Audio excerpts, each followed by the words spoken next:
Bonjour tout le monde. Bienvenue sur ce format dans un fauteuil avec Alice de Tudigo sur le sujet de comment passer de flécher 160 millions d'euros vers des projets à impact grâce au crowdfunding. Et je me présente, je suis Marjolaine Pain, je représente aujourd'hui le mouvement Impact France, qui est un mouvement de dirigeants et dirigeantes d'entreprises qui ont la particularité de mettre leur modèle économique au service de l'intérêt général. Et nous, on va travailler avec eux pour porter du plaidoyer, faire du lobbying au niveau européen, national, régional, et aussi dans des communautés comme une communauté qui va vous parler, qui s'appelle la communauté Tech for Good, et aussi la communauté Finance. Et donc, on est sur un format de 30 minutes, et je suis avec Alice Loriot, qui est cofondatrice de Tudigo. Tudigo, c'est une plateforme d'investissement non cotée, leader de son marché, et qui permet d'investir dans des entreprises à impact. Pour présenter un petit peu Alice avant qu'elle prenne la parole, déjà, merci d'être avec nous. Je t'en prie. Et alors Alice, elle était destinée plutôt à un parcours littéraire. Elle a fait l'école de commerce de Grenoble et en même temps, elle a suivi des cours en lettres et management. Ensuite, elle a rejoint le groupe L'Oréal au sein de La Roche-Posay en tant que chef produit. Et ensuite, en quête de sens, Alice est allée créer un nouveau projet entrepreneurial jusqu'à qu'elle rencontre Alexandre et Stéphane qui, avec elle, ont créé Bulb in Town et qui était à la base une plateforme de financement participatif pour soutenir des commerces locaux.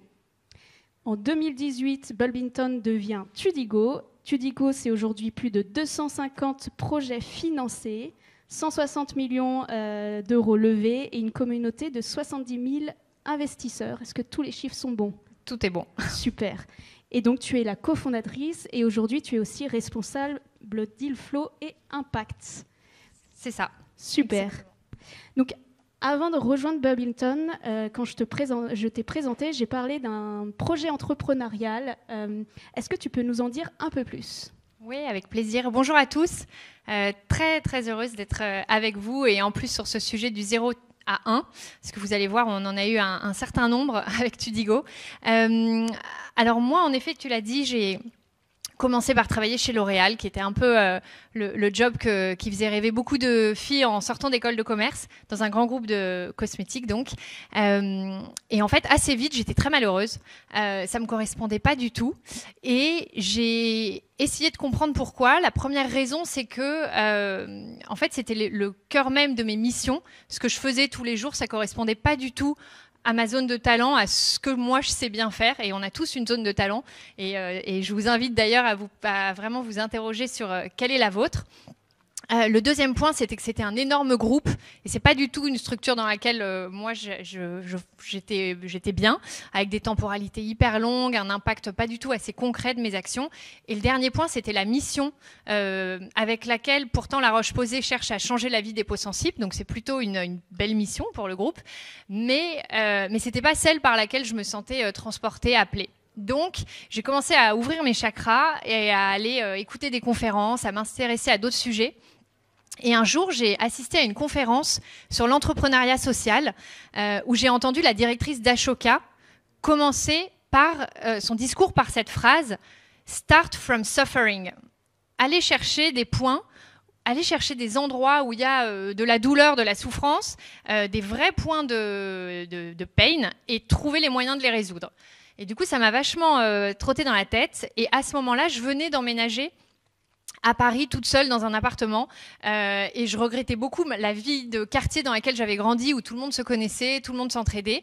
Et assez vite, je me suis dit, bah tiens, et si je créais un réseau social de voisinage pour recréer du lien social à l'échelle du quartier? Les gens pourraient se prêter des appareils, la fameuse perceuse qu'on utilise, je crois, 7 fois dans sa vie, pourraient partager des abonnements, pourraient se rendre des services, etc. Donc j'ai commencé à travailler sur ce projet. J'en ai parlé à tout le monde autour de moi et d'un coup, j'ai ressenti beaucoup d'énergie, j'ai repris confiance en moi, etc. Et un jour, une amie m'a proposé de rencontrer Alexandre et Stéphane, qui avaient le projet d'une plateforme de financement participatif à l'échelle locale pour financer des commerces de proximité. Et du coup, ça a été un gros coup de cœur. Et le jour où on s'est rencontrés, à la fin du rendez-vous, on a choisi de s'associer et de lancer tous les trois Bulbinton. Et avant de parler de Bulbinton, qu'est-ce que tu retires comme apprentissage de cette expérience ? Ouais, et ben du coup, il y a 4 grands apprentissages que je retire de l'expérience. Le premier, c'est ce fameux Start from Suffering, qui aujourd'hui, toutes les semaines, moi je rencontre une quinzaine d'entrepreneurs qui viennent me pitcher leurs projets pour qu'ensuite on choisisse ou pas de les instruire pour un comité et éventuellement d'aller chercher entre 300 000 et 5 millions d'euros via Tudigo. Et donc la première question que je regarde, c'est est-ce qu'ils adressent un vrai besoin, un vrai problème, ou est-ce qu'au contraire ils cherchent à créer des nouveaux besoins.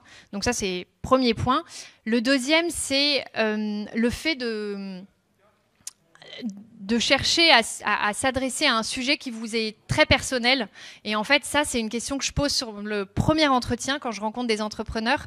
C'est toujours en quoi est-ce que ce projet il a du sens pour toi ? Et c'est toujours le moment où en fait, il y a des anecdotes très personnelles où les gens m'expliquent pourquoi exactement ils ont choisi de s'adresser à cette thématique. Et assez vite, je peux me rendre compte que sans doute qu'ils ne se sont pas lâchés. Et donc ça, c'est aussi quelque chose que je trouve important. Le troisième point qui est beaucoup plus classique, mais c'est le marché et le business model. Moi, pour en revenir à mon réseau social de voisinage, le business model, il n'était pas simple. Qui j'allais faire payer, combien, pourquoi. Donc c'était une vraie difficulté. Et l'autre point, c'était le marché. Pour moi, c'était évident que tout le monde voulait mieux connaître ses voisins et vivre en harmonie, en se rendant tous plein de services. Et en fait, le jour où je suis allée interroger les gens, il y a beaucoup de gens qui m'ont dit moi, je connais personne dans mon quartier et en fait, ça me va bien. Et donc, du coup, c'est aussi de se confronter à est-ce que c'est partagé. Voilà. Et peut-être le dernier conseil, c'est de parler beaucoup autour de vous. De votre projet, parce que finalement, moi, c'est comme ça que j'ai pu rencontrer Alexandre et Stéphane. Et vous connaissez le discours de Steve Jobs sur Connecting the Dots, c'est qu'à la fin, on comprend pourquoi finalement tout avait un sens, mais sur le coup, c'est pas évident, pas toujours évident.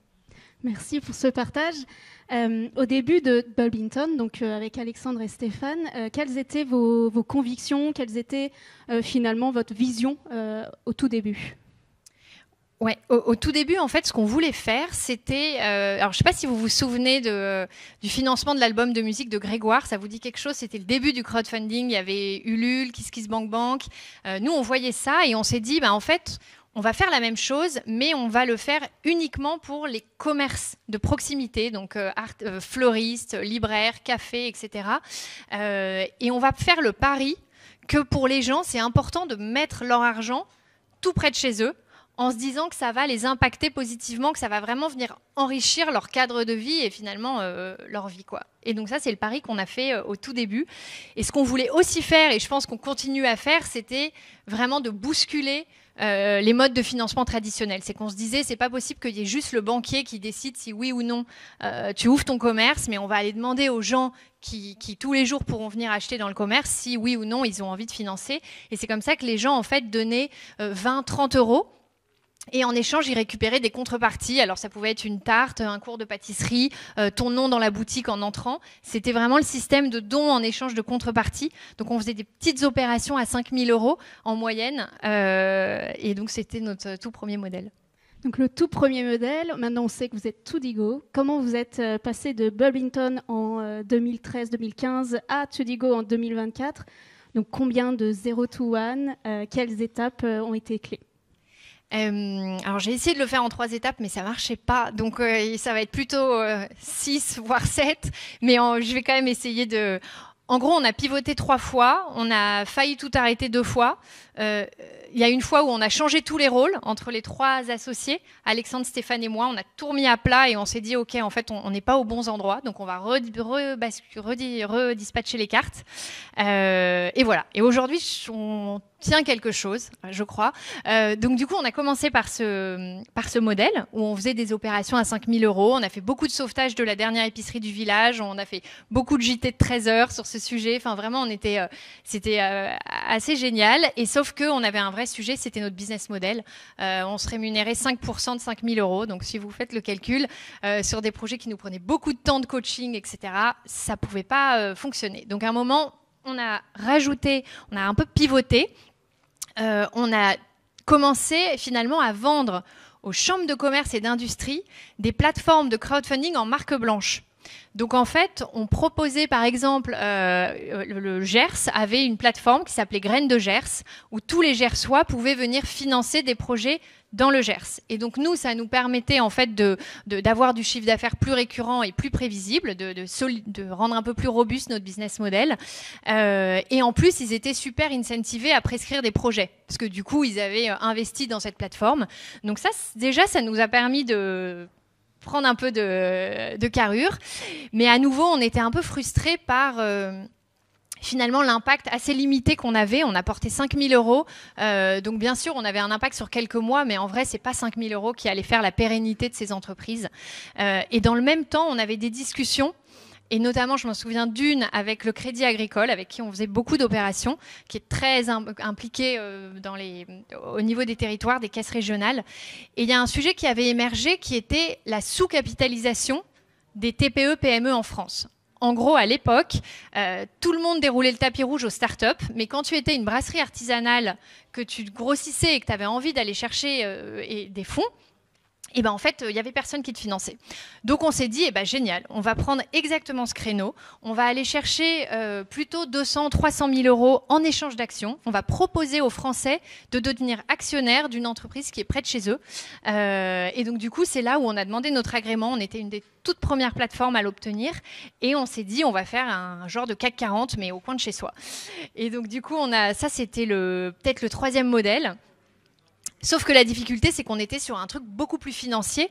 Évidemment, on parlait de sommes beaucoup plus importantes. Les gens devenaient actionnaires, il y a des packs d'actionnaires, il y a des due diligence à mener. Enfin, c'était vraiment tout un changement de culture d'entreprise.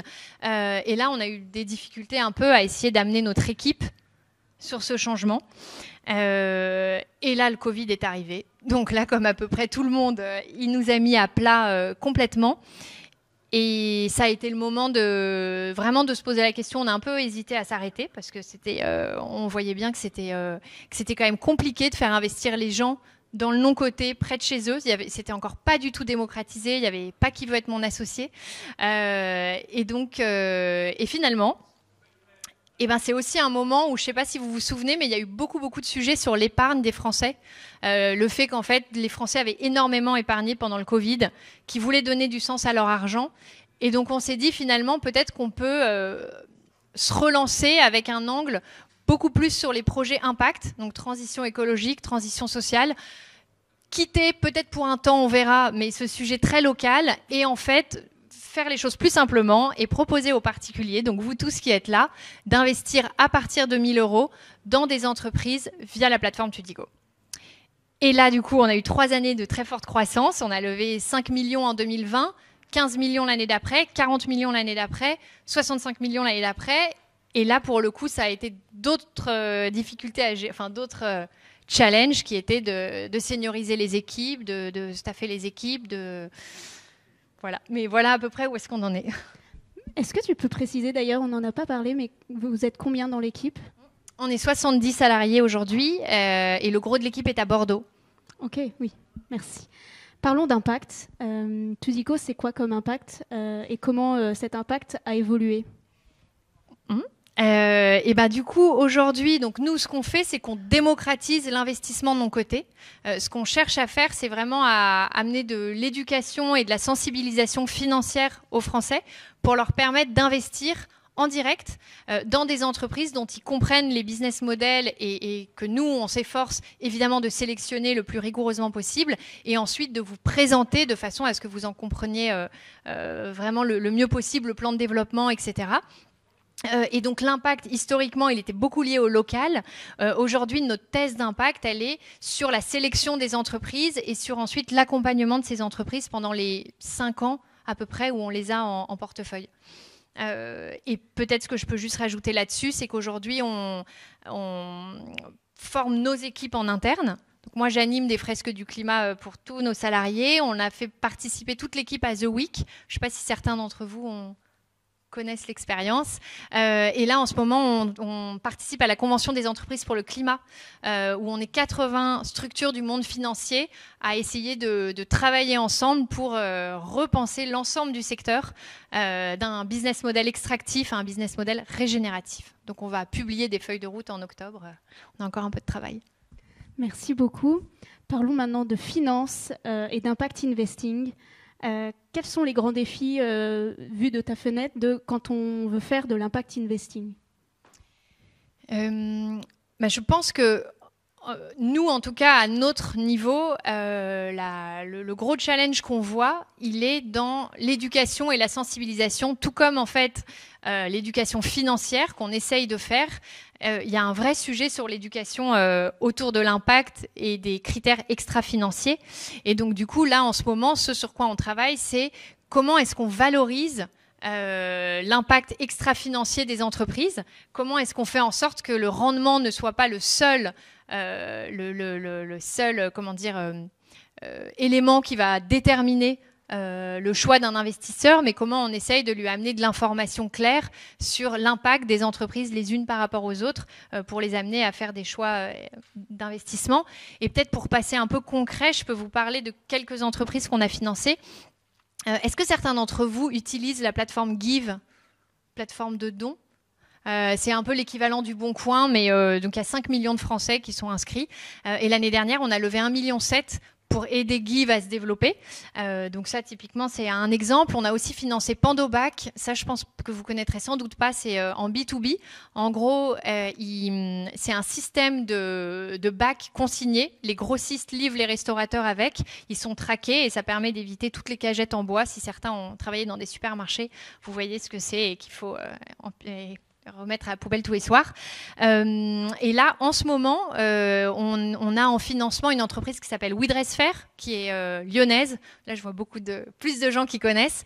Je crois qu'on a lancé avant-hier l'opération. On doit être à 300 ou 400 000 euros. On va aller chercher 800 000 euros pour les aider dans leur développement. Et de la même façon, on finance Japet, qui est un exosquelette pour réduire la pénibilité au travail. Donc, comme vous le voyez, la thèse d'investissement, elle est très, très large en termes de secteur d'activité.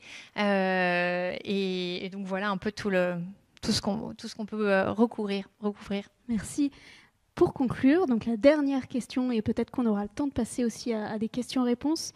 Toi qui es donc au contact de nombreux acteurs, investisseurs, projets, partenaires, c'est quoi ton regard sur le financement des projets à impact aujourd'hui ? Et quelle tendance tu vois venir pour demain?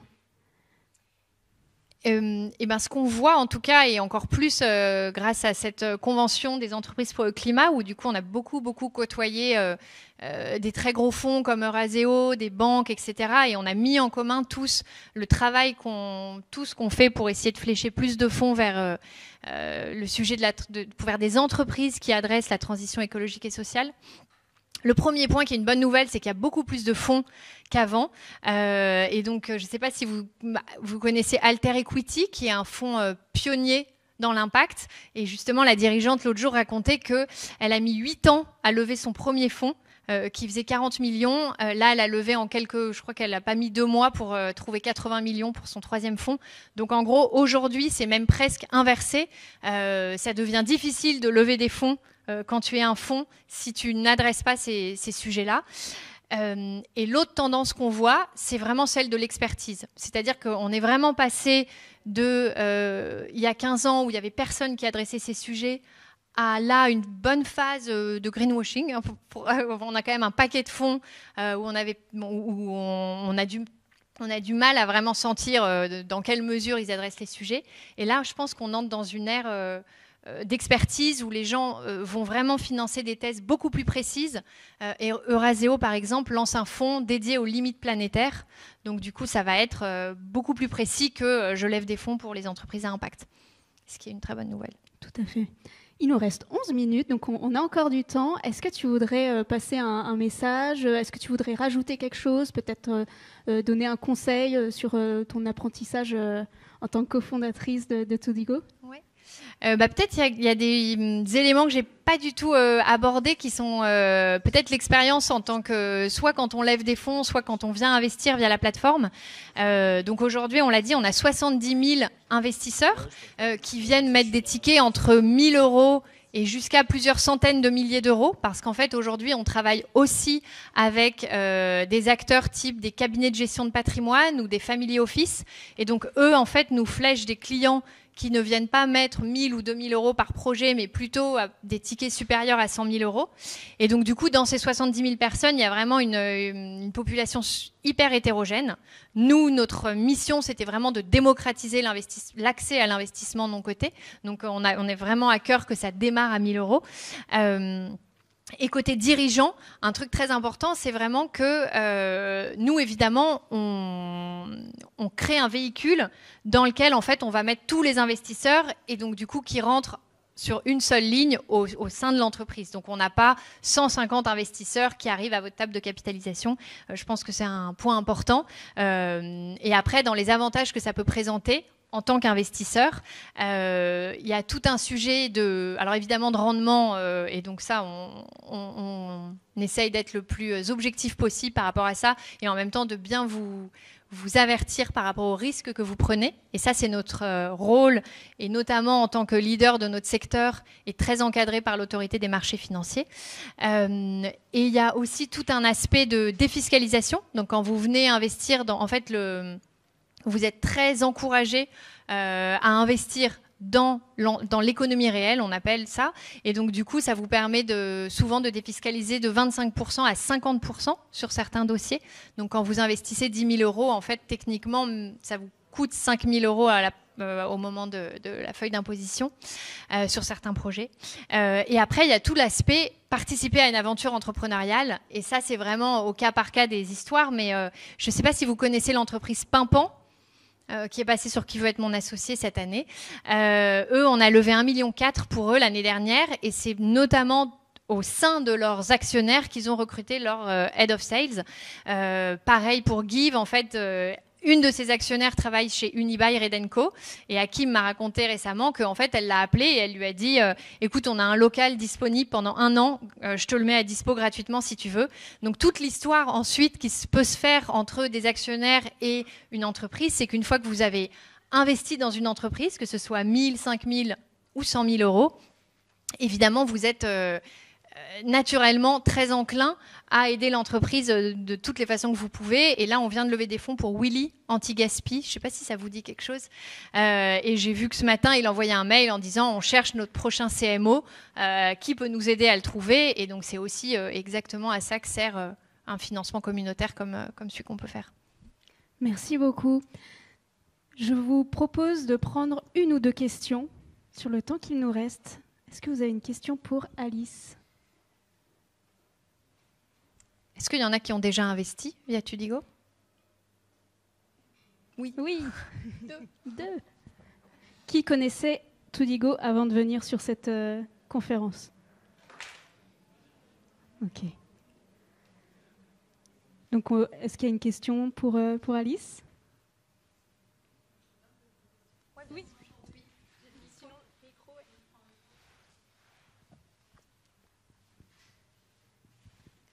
Bonjour et merci du coup pour votre intervention. Moi, je découvre Tudigo aujourd'hui et je voulais vous demander du coup à quel stade du projet on peut prendre contact avec vous. Ouais, très bonne question. En effet, je n'ai pas détaillé la thèse d'investissement. Du coup, nous, on intervient, je ne sais pas si vous êtes familier avec le jargon, mais en seed, série A, série B. En gros, on ne fait pas les toute première phase, donc ce qu'on appelle le pré-seed ou l'amorçage. Pourquoi ? parce que en fait, on fait de l'appel public à l'épargne, notre métier, et donc on a la responsabilité de dérisquer au maximum les entreprises dans lesquelles on propose à des particuliers d'investir. Et donc pour cette raison, on n'intervient pas en pré-seed. En revanche, moi, ça ne m'empêche pas de faire beaucoup de mes rendez-vous, de premiers rendez-vous avec des entreprises en pré-seed. Et en fait, ce n'est pas encore le bon moment, mais on se parle et on se retrouve plus tard. Et je pense notamment à une entreprise que j'ai rencontrée très récemment qui s'appelle Ginkgo. C'est des parcours de soins pour les personnes qui sont en pendant et après la chimiothérapie.